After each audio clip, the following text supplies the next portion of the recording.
best known for his controversial service as U.S. ambassador to the Soviet Union in 1937 and 1938, his book, Mission to Moscow, cast Uncle Joe Stalin as the long-suffering, kind-hearted leader of a benighted country trying to modernize and pursue social justice.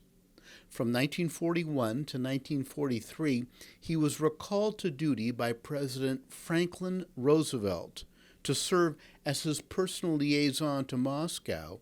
He spoke for the president during this darkest period of the war for the Soviet Union. So who was he? He was Joseph E. Davies. Some American leaders saluted his service in Moscow, but others slammed him for being a toady of Stalin and an opportunist to plunder the Soviet Union of some of its artistic treasures. He whitewashed Stalin's purges and did not speak a word against the forced starvation of the Ukrainians in the mid-1930s. Perhaps his most stinging criticism was that, according to some observers, he ignored the plight of Americans trapped in the Soviet Union.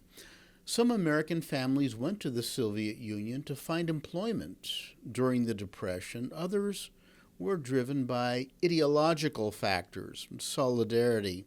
However, many of these Americans became victim to Soviet intelligence because they were cast as foreign spies.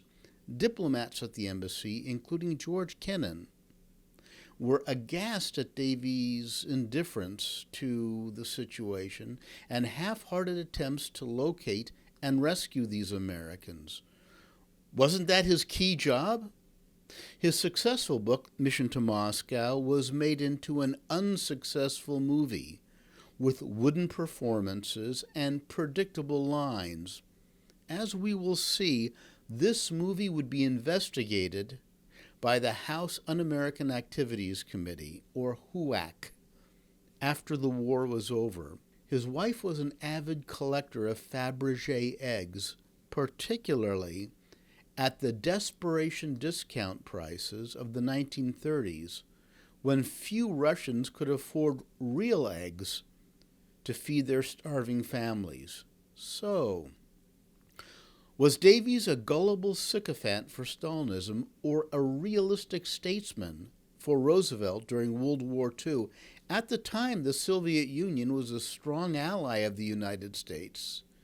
You decide what kind of man the ambassador was and what kind of ambassador the man was. This Kensington Minute does not represent the official view of the United States government. Take the Kensington Challenge. Out here.